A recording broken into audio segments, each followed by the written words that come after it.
while he was out. Yep. He didn't get much better on Saturday, though. All right. LeBron back in action, as we mentioned. Missed the previous 7 with the groin injury.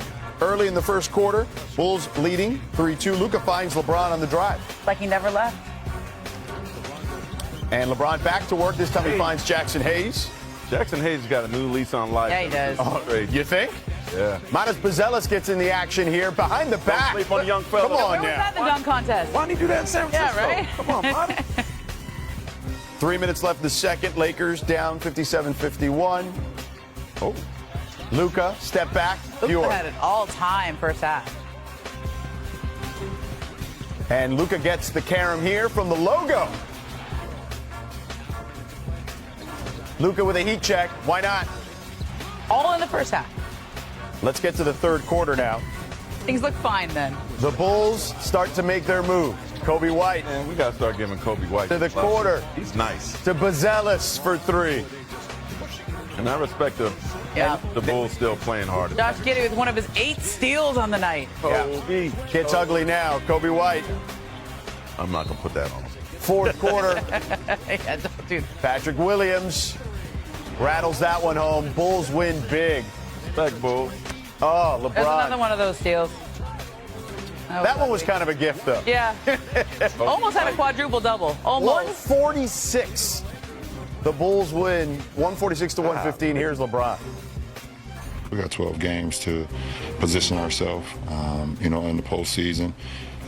We pretty much can control our own destiny if we win ball games and not have to be in the play-in. So that's what JJ's been preaching. Obviously, I think he told that to you guys. He wanted to be in the playoffs and not the play-in. So that's up to us. All right, the Lakers are now 2 games back of the Rockets for the 2 seed, and according to ESPN Analytics, have a 10% chance at finishing second in the West.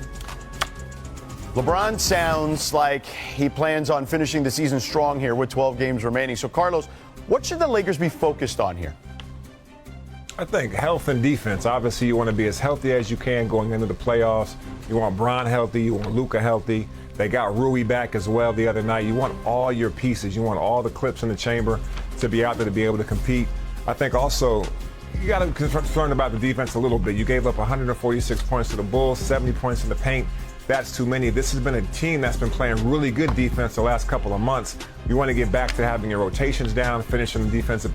All that being said, you really want them to be healthy going into the postseason and get as high of a seed as possible, because if a series goes to 7 games, you'd rather have it in LA at the crib.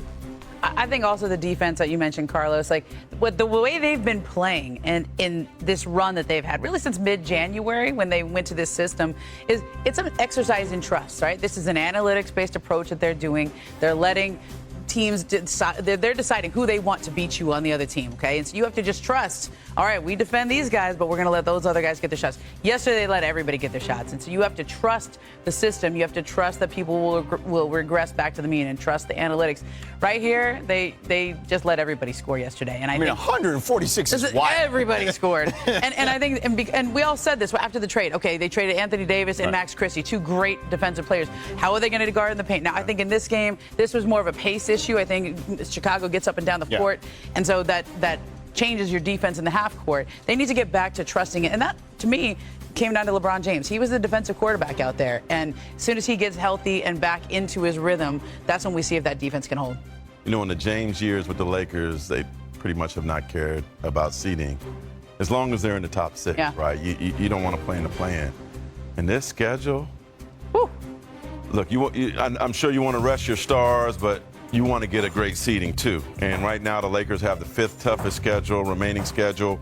Looking at their schedule the rest of the way, everybody they're playing with, exception to the New Orleans Pelicans on April 4th, have something to play for. Yeah. They're all either trying to get a play-in or increase their playoff seeding. There's no gimmies, which is, good, I think, for LeBron and Luka to be in a challenging situation, get their team playoff tested. But I don't think they're really in a position to rest, folks. And facing a Magic team today that's number 2 in the NBA on defense. They may struggle scoring the ball. They're playing better. Dwight's going to be in the house. He's getting enshrined into the Magic Hall of Fame. So, it's going to be an interesting one. That's not an easy place to start for sure. So, all right, still to come on NBA today. Who is Mona Shelburne, Mark Spears, and Carlos Boozer here joining us to have some fun today. All right, yesterday was a clutch win for OKC. Clutch minutes come in the final 5 minutes of a fourth quarter or overtime when the score is within 5 points. And so far this season, the Thunder have the least amount of clutch minutes in the entire league. So, Carlos, is this a potential first-round matchup here, and what do you make of what you saw? Yeah, I love the game. The game was great. They went back and forth. I saw Kawhi Leonard out there making shots. Couldn't make the last one to get over the hump, but this OKC team just checks off all the boxes. They got a superstar in Shai Gilgeous-Alexander, MVP candidate, obviously. They got a ton of guys around them that play great defense. They score the ball, they defend the ball, they rebound the ball. They're doing a lot of this right now without Jalen Williams. I think they're outstanding. Then on the other side with the Clippers, you got Ty Lue having a phenomenal season with all the in and out of Kawhi Leonard. Kawhi now is back. I think he's the X factor. Powell's playing like at an all-star level. James Harden is a threat. Zubac's having the best year of his career. What an amazing series this would be in the Western Conference. If these two teams could match up, woo! It's not going to take much for these two teams to match up. They're sitting there right in the 8th spot right now.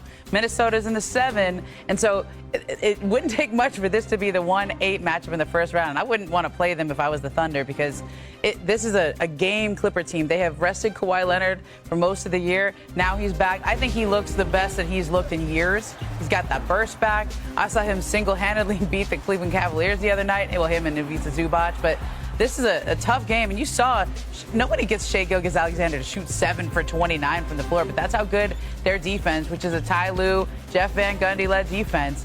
I think they're a scary team to play in the first round. You know, I just saw OKC in Boston. They look good. They look good, but we want to nitpick, right? We got to nitpick. They're the youngest team in the league. There's NCAA tournament teams that are more older than they are.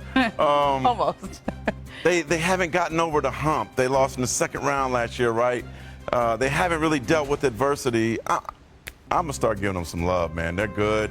They're going to be tough to deal with. They have the defense. They have the offense. Caruso, Hartenstein is taking them to the next level.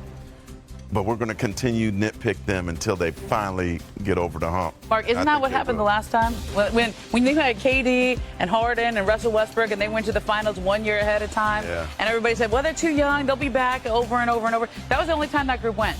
And I think they were more of a surprise, right? Like this team has been. We know that they've been the 1 seed back-to-back years. Position. Yeah. And let's do this. This is a different pole position, though. I think this time around. We are nitpicking it in this sense. They have the largest disparity in point differential in NBA history.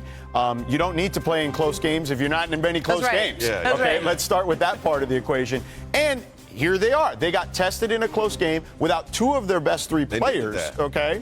And they did just fine. Yes, Shai had an inefficient night, but it's because the other 2 guys weren't around, I think. Right. Yeah, no J-Dub, no Chet Holmgren in that game. And I still thought they really can be a great team in the playoffs. They just, as you say, Mark, until they do it, we're going to talk about it. And they understand that. I just think that